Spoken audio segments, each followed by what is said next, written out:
நான் அதை பத்தி பேசினா மாறிடுமா? எதுக்கே நம்ம காஞ்சன போட்டு இப்படி அடிக்கிறீங்க? ஏன் அடிக்கிறீங்கன்னு ஒரு பெரிய மனுஷன் கேக்குறான்ல, அதை சொல்லிட்டு அடிக்க வேண்டிய ஓடியா போறேன். அதை நீயே சொல்றா. இன்ஸ்டாகிராமில் வாயை திறந்தாலே இந்த பொய் பித்தலாட்டமாக தான் பேசிகிட்டு இருப்பா. அண்ணன் தூத்துக்குடியில் ஒரு பொண்ணு பாலியல் வன்புணர்வுக்கு ஆளாக்கப்பட்டு துண்டு துண்டா வெட்டப்பட்டு கொலை செய்யப்பட்டிருக்கு. ஏன் அந்த பொண்ணை பற்றி நீ பேச மாட்டியா? 2.5 வயசு பொண்ணை பற்றி நீ பேச மாட்டியா? 7 வயசு பொண்ணை பற்றி நீ பேச மாட்டியா? அதெல்லாம் பேச மாட்டேன், அதெல்லாம் பேசினா மட்டும் என்ன மாறிடவா போகுது? எத்தனையோ சம்பவங்கள் இந்த மாதிரி நடந்துகிட்டே தான் இருக்குது. ஏன் நீ அதை பற்றி பேச மாட்டேற? நான் அதை பற்றி பேசினா மாறிடுமா? நீங்களாம் அவ்வளோ நல்லவங்க இல்லைடா அப்படின்னு சொல்லிட்டு சொல்கிறா. புரிஞ்சுக்கோங்கடா, நீங்கள் அவ்வளோ நல்லவனுங்களாம் கிடையாது. நீங்களாம் நல்லவங்க இல்லைன்னு சொல்கிறது ஓகே, அதன் பிறகு அவங்க சொல்கிறத பாருங்களேன். இதுக்கு அரசாங்கம் காரணமான்னு கேட்டால் கண்டிப்பாக கிடையாது, கண்டிப்பாக கிடையாது. இதுக்கு என்ன அரசாங்கத்தை குறை சொல்ல முடியுமா? அதனால் இதெல்லாம் அரசாங்கத்திலாம் குத்தம் சொல்லக்கூடாது. நீங்களாம் ஏன்டா வந்துட்டு சம்பந்தமே இல்லாமல் இதில் கவர்மெண்ட்டை குறை சொல்லிட்டு இருக்கீங்க? நீங்கள் திருந்துங்கடா முதல்ல. இது குத்தமா அண்ணன்? குத்தமே கிடையாது.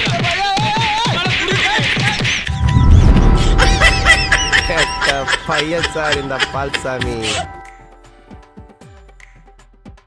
ராஜீவ்காந்தி அவர்களுடைய பதவி பறிப்பு. திமுக மாணவரணி செயலாளராக இருந்த ராஜீவ்காந்தி மீது 35க்கும் மேற்பட்ட பெண்கள் பாலியல் புகார் கொடுத்ததால் அவர் மீது ஒழுங்கு நடவடிக்கை எடுக்காமல் கொள்கை பரப்பு இணைச் செயலாளராக நியமனம் செய்யப்பட்டுள்ளதால் திமுகவினர் அதிர்ச்சியடைந்துள்ளனர்.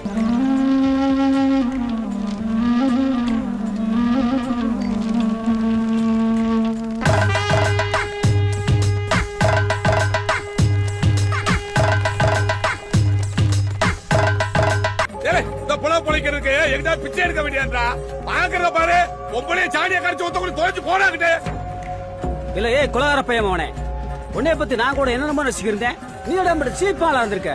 போடா மூஞ்சி லட்சக்கா துப்பிடுவேன். தாத்தா திக்கிட்ட வா.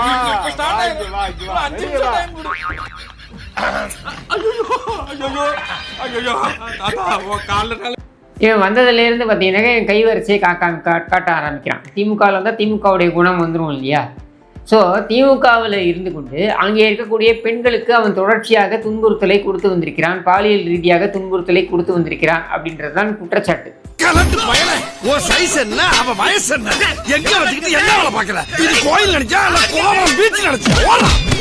கிட்டத்தட்ட 35 பெண்களுக்கு அவன் வந்து தொடர்ச்சியாக அந்த பிரச்சனைகளை கொடுத்து வந்திருக்கிறான். இது வந்து அரசியல் புரட்சிலாம் எனக்கும் தெரிய வந்தது. இது மாதிரி டார்ச்சர் பண்ணுறான். சோறுதான் திங்கிறியா இல்லை பியல் திங்கிற பேப்பனே? இந்த பொழப்புக்கு 4 பேர் பூமி பொழைக்கிற மாதிரி கிகோலோ பையன். இதை வெளியே விடுறது எல்லாம் பார்த்தீங்கன்னா அவன் என்ன சொல்கிறான்னா, இது வந்து எதிர்கட்சிகளோட சதி. எதிர்கட்சிகளோட சதியெல்லாம் இல்லை, உங்க கூடவே இருந்தவங்க தான் உங்க கதையை இன்னைக்கு வெளிப்படுத்தியிருக்காங்க. திமுக என்றாலே இது நடக்கும். முதுகுல குத்திட்டு இல்ல இல்ல முதுகுல குத்திட்டு தப்பா இல்ல.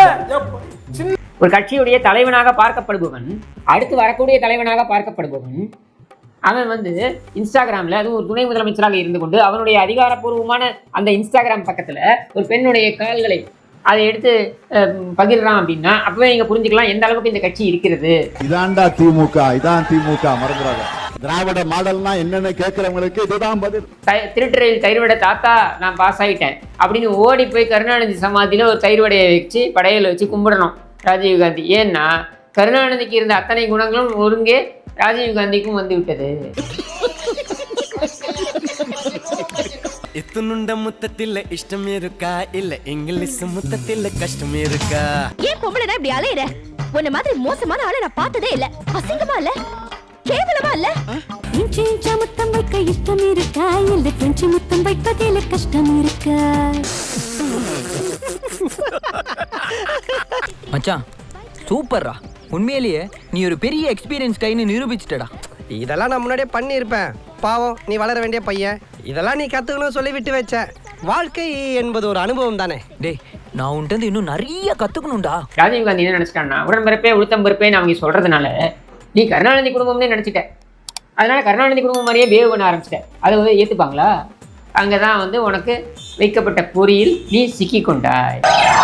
என்னப்பா இப்படி மாட்டிக்கிட்டீங்க? மாட்டிக்கிட்டனா?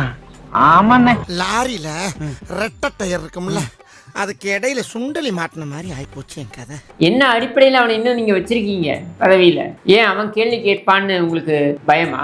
ஆஃப்டர் ஆல் விபச்சாரியிடம் காசு கொடுக்காமல் தகராறு செய்தவன், செய்தி வாசிப்பாளரை மவுண்ட் ரோடில் துரத்தி கொண்டு ஓடியவன். ஆஹா சூனா போனா ஒவ்வொருத்தர் இருக்க வேகத்தை பார்த்தோம்னா அவன் அருமை வறுமைக்கு ஆபத்து வந்துடும் போல் இருக்கடா. ரொம்ப கவனமா டீல் பண்ணி ஆட்டத்தை கலைச்சிடுறாசா. நடிகைக்கு செக்ஸ் டார்ச்சர் கொடுத்து பால்டாயில் குடித்தவன் இவன்லாம் இருக்கும்போது நான் இருக்கக்கூடாதா அப்படின்னு அவன் கேட்பான் அப்படின்னு பயமா? உன்ன மாதிரி அயோக்கிய நாய்கள் எல்லாம் என்ன தெரியுமா பண்ணணும்? என்ன பண்ணணும்? தமிழ்நாட்டில் நடக்கக்கூடிய பாலியல் சார்ந்த பிரச்சனைகள் எவ்வளவு இருக்கு அப்படின்றது நம்ம எல்லாருக்குமே தெரியும். இந்த பிரச்சனையிலிருந்து எப்படியாவது திசை திருப்ப வேண்டும் அப்படின்றதுக்காக ஸ்டாலினும் என்னென்னமோ முட்டி மோதுறாங்க. இன்னைக்கு கூட பார்த்தீங்கன்னாக்கா ரீல்ஸ் ஓட்டுற பசங்க ஆட்சியில் இருக்கனால சட்டத்தில் ஓட்ட விழுந்து அதனால மக்கள் பாதிக்கப்பட்டிருக்காங்க. அந்த மக்களை பார்க்கறதுக்கு டைம் இல்லை. ரீல்ஸ் போட்டு ட்ரெண்டான 2 குட்டி பசங்களை கூட்டு வந்து ப்ரமோஷன் பண்ணிட்டு இருக்கீங்க.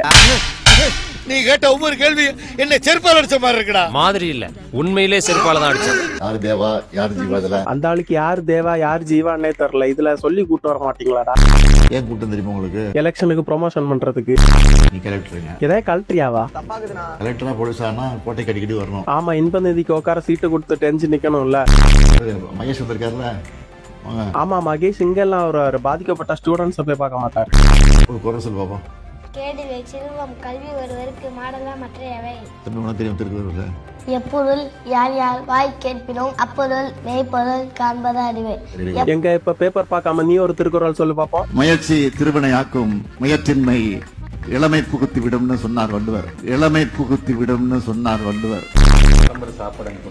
ஆமா, சாப்பிட்டுட்டு ஹாஸ்பிட்டல் அட்மிட் ஆயிடலாம். ஸ்கூல் பில்டிங் எல்லாம் எப்படி இருக்கு? சுவர் அணிஞ்சு விழுந்து சத்தாலே அவனும் கேட்க வர மாட்டான். நாய்க்குட்டி பத்தி சொல்லுங்க. நாய்கிட்ட வச்சுட்டு அதான் தமிழ்நாடு ஃபுல்லா இருக்கு. நாய் குட்டி இல்ல கூட்டம். நல்லா படிப்புற கவனம் செலுத்தி நல்லா படிச்சிட்டு இருக்க பசங்களை கூட்டு வந்து நல்லா படிக்கணும் சரியா சொல்றீங்க. அந்த பையன் திருப்பி நீங்க என்ன படிச்சிருக்கீங்க கேட்டா என்ன சொல்லுவீங்க? ரீல்ஸ் வந்து நல்லா போடுறீங்க தம்பி, ஆனா இதே விளையாடுறாம. அதைத்தான் நாங்களும் சொல்றோம். ரீல்ஸ் போடாம மக்களுக்கு எதனா நல்லது பண்ணுங்க. கடைசியில ப்ரொமோஷன் பண்றது குட்டி பசங்க தேவைப்படுறாங்கல்ல. அடுத்து யாரு? திவாகரா பண்ணக்கூடிய ஆள் தான். உங்களுக்கு ஒரு பிரச்சனைனா உங்கள ஒருத்தன எப்பவும் களத்துல வந்து நிப்பேன். இதை நான் மீறினா நீங்க என்ன நேரடியா கேள்வி கேட்கலாம். சொட்டிகளே செஞ்சிகளா எப்ப செய்வீங்க? 10 வருஷமா சொல்லிட்டு இருக்கீங்களே. தமிழ்நாட்டுல பெண்களுக்கு பாதுகாப்பு இல்ல என்ற ஒரு அபாண்டமான பொய்ய சொல்லிட்டு போயிருக்காரு. பெண்களான நீங்க சொல்லுங்க, தமிழ்நாட்டுல பெண்களுக்கு பாதுகாப்பு இல்லையா? கிருஷ்ணகிரி மாவட்டத்தில் 2 வயது பெண் குழந்தை பாலியல் வன்கொடுமைக்கு ஆளாக்கப்பட்ட கொடூரம். திமுக இளைஞரணி நிர்வாகி போக்சோவில் கைது செய்யப்பட்டிருக்கிறார். இண்டிகோ நிறுவன விமான பணிப்பெண்ணிடம் பாலியல் ரீதியில் அத்துமீறல். திருவள்ளுவர் நகராட்சியின் திமுக கவுன்சிலர் பிரபாகரன் கைது செய்யப்பட்டிருக்கிறார். ஆடை முழுவதும் குருதி கொட்டிய நிலையில் தெருவில் நடந்து வந்த 7 வயது சிறுமி குழந்தையை கடத்திச் சென்று சொல்ல முடியாத பாலியல் சித்திரவதைக்குள்ளாக்கிய கொடூரம். கிருஷ்ணகிரி ஊத்தங்கரை அருகே உபகவலசை கிராமத்தில் 75 வயது முதியவரை கொலை செய்து முதியவரின் 70 வயது மனைவி பாலியல் வன்கொடுமை செய்யப்பட்டிருப்பதாக சென்னை அருகே சிறுமி கூட்டு பாலியல் வன்கொடுமை செய்யப்பட்டிருப்பதாக அண்மை செய்திகளை பார்த்து வருகிறோம். தூத்துக்குடி மாவட்டம் விளாத்திக்குளம் அருகே +2 மாணவி பாலியல் கொலை செய்யப்பட்டிருப்பதாக. சென்னை ஓட்டேரியில் பள்ளி மாணவியை அவரின் அக்கா காதலன் பாலியல் வன்கொடுமை செய்த சம்பவம் அரங்கேறியிருக்கிறது. திருச்சியில் இருந்து சென்னைக்கு ப்ராஜெக்ட் செய்ய வந்திருந்த கல்லூரி மாணவி பாலியல் வன்கொடுமைக்கு உள்ளாக்கப்பட்டிருப்பதாக அண்மை தகவல் கிடைக்கப்பட்டிருக்கிறது. தலைநிமிர்ந்து சொல்லுகிறேன், இந்திய மாநிலங்களிலேயே பெண்களுக்கு பாதுகாப்பான மாநிலம் எங்க தமிழ்நாடு தான். அடிச்சு சொல்றேன். நான் அடித்து கூறுகிறேன். நானும் அடித்து கூறுகிறேன். சூரியன் வந்தா அடுத்து பிச்சை தான் எடுக்கணும் தமிழ்நாடு பூரா.